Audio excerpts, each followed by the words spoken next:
حضرت سیدنا ابو ذر غفاری رو کے فرمایا کرتے تھے جب تم نافرمانیاں کرو گے تو علاقے تمہارے ہاتھوں سے نکل جائیں گے. سو نکل گئے. غوث اعظم کے بغداد پہ کئی دفعہ بم گرے. مولا علی شیر خدا کا شہر نجف کئی دفعہ بم کی نظر ہوا. امام علی مقام کے کربلا میں اب تک کئی دفعہ جنگیں ہو چکی، اس لیے کہ ہم نافرمانی کرتے ہیں، علاقے چھن جاتے ہیں.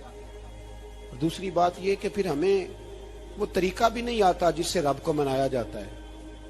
آپ یقین کریں مسلمان پہ ایک 5 وقت کی نماز ہے وہ بھی بوجھ ہے. 2.5 گھنٹے کی تقریر اور 5 منٹ کی جماعت میں لوگ بھاگتے پھرتے ہیں. بڑا مشکل ہے. آج تک مسلمان ایک 5 وقتہ نماز پڑھنے کے لیے بہانے ڈھونڈ رہا ہے ابھی تک. تو وہ مسلمان کہاں سے آئیں گے جو رات کو رویا کرتے تھے، راتوں کو اٹھ کے روتے تھے تو سویرے اللہ کافر کے مقابلے میں اتنی مدد کرتا تھا کہ 10 مسلمان لاکھوں کو بھگا دیا کرتے تھے. اس لیے کہ مدد کس کی شامل ہوتی تھی؟ بول کے بتائیے کون مدد کرتا تھا؟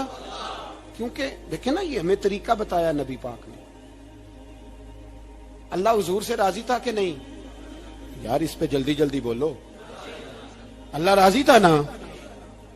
تو بدر کی رات حضور کیا کرتے رہے ساری رات؟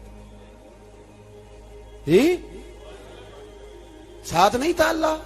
وہ تو وہاں سے فرما رہا ہے غار ثور سے ان اللہ معنا. محبوب کہہ دے کہ اللہ تیرے ساتھ ہے. وہاں سے محبوب کہہ رہے ہیں اللہ ہمارے ساتھ ہے. وہاں سے اللہ ساتھ تھا. پر ساری رات بدر کی ساری رات. اور دعا کا رنگ کیا تھا؟ حضرت ابوبکر صدیق فرماتے ہیں حضور نے ہاتھ اٹھائے، اللہ یہ میرے 313 ہیں، میں کل کمائی لے کے آ گیا. اے اللہ میری کل کمائی ہے، اگر یہ ہلاک ہو گئے تو قیامت تک کون تیری عبادت کرے گا؟ اے اللہ مدد فرما. اور حضور مناتے ہیں رب کو، کہتے ہیں یا اللہ تو نے وعدہ نہیں کیا تھا تو مدد کرے گا، یا اللہ تیرا وعدہ نہیں تھا تو کامیابی دے گا، یا اللہ تو نے ساری رات مناتے گزر گئی. ساری رات صبح کا اجالا چمکا تو حضرت ابو بکر فرماتے اتنا لمبا سجدہ کیا، حضور سجدے میں تھے، میں دیکھتے دیکھتے تھک گیا. میں سجدے کی حالت میں ہی حضور پر لیٹ گیا، لپٹ گیا. میں نے کہا محبوبہ سر اٹھائیں. وہ دیکھیں اللہ نے مدد نازل فرما بھی دی ہے. اٹھائیے سر. حضور نے اللہ کو منایا. نبی پاک منایا کرتے تھے. ہم اب سجدوں میں بھی نہیں جاتے. اتنی سو گئی امت سجدوں تقریروں سے انقلاب لانا چاہتے ہیں. ہم خالی نعروں سے انقلاب برپا کرنا چاہتے ہیں.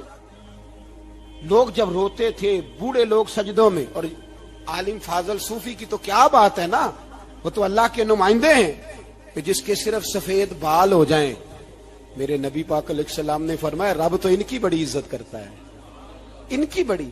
اور میرے نبی پاک نے فرمایا گناہگار مومن بھی جب دعا کے لیے ہاتھ اٹھاتا ہے تو اللہ فرماتا ہے فرشتوں اسے خالی نہ لوٹانا، مجھے شرم آتی ہے سے خالی. پر تو اٹھاتا ہی نہیں، تو اسے مناتا ہی نہیں، تو کبھی لپٹا ہی نہیں، تو نے کبھی کہا ہی نہیں کہ یا اللہ آ میں تجھے لے جاؤں. حضرت سعد بن ابی وقاص کے پاس قادسیہ کی جنگ ہو رہی تھی، کافر بلا رہا تھا آؤ اگر کوئی ہے تو آؤ مقابلے میں. حضرت سعد بن ابی وقاص نے گھوڑے دوڑا دیے. دشت تو دشت ہیں صحرا بھی نہ چھوڑے ہم نے، بحر ظلمات میں دوڑا دیے گھوڑے ہم نے.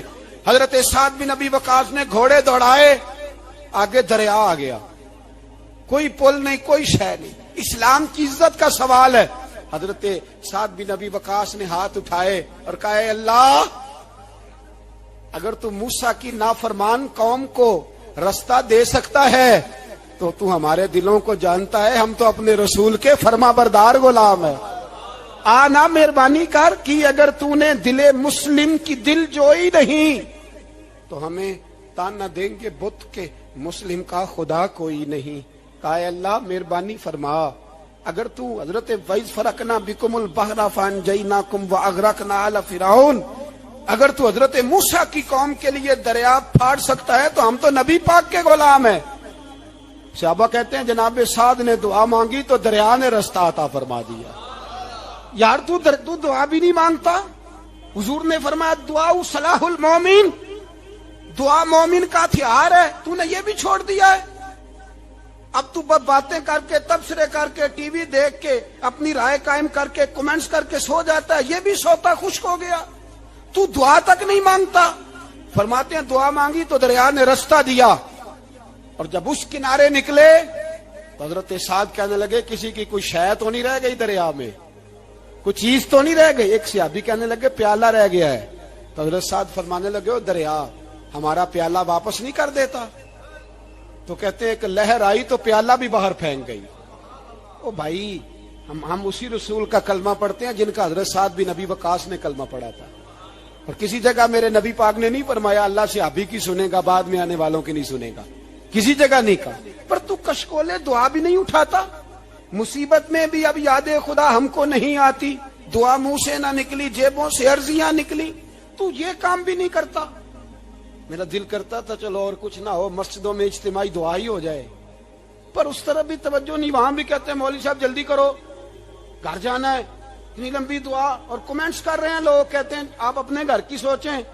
میرے بھائی دعا